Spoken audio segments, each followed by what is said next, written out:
What is up guys? Welcome back sa aking YouTube channel. Kung bago ka dito sa aking channel at gusto nyong matuto regarding coins at banknotes, click nyo na guys yung subscribe button at saka notification bell para updated po kayo sa mga videos na i-upload ko.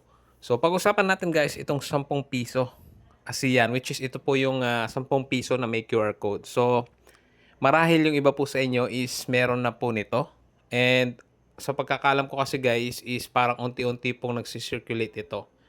So, sa ibang lugar, medyo hindi pa gaanong marami nagsisirculate. Pero ito po ay isang circulating commemorative coin. Ibig sabihin po, hindi po ito rare, hindi po mataas ang presyo.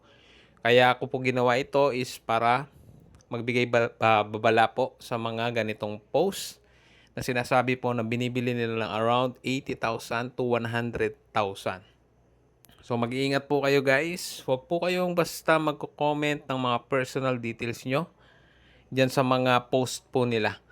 So maging mapagmatsyag po tayo, mapanuri po tayo sa mga napapanood natin or nakikita po natin sa social media kasi baka ma-scam po tayo.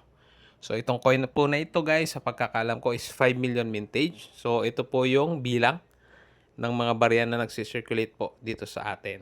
So kung ganun po guys, possible na halos lahat po tayo ay maka-encounter nitong coin na ito. So hindi po ito rare, wala po itong halong silver or any precious metal. So yung ganun pong value na 80,000 to 100,000 po ay hindi po totoo. Mag-ingat po tayo sa mga binibigay po nating details at mga location. So mahirap po ang buhay ngayon guys, kaya maging mapagmatsyag po tayo at mapanuri po sa mga napapanood po natin. So hindi po ako bumibili ito guys kasi ito yung common circulating commemorative coin lang.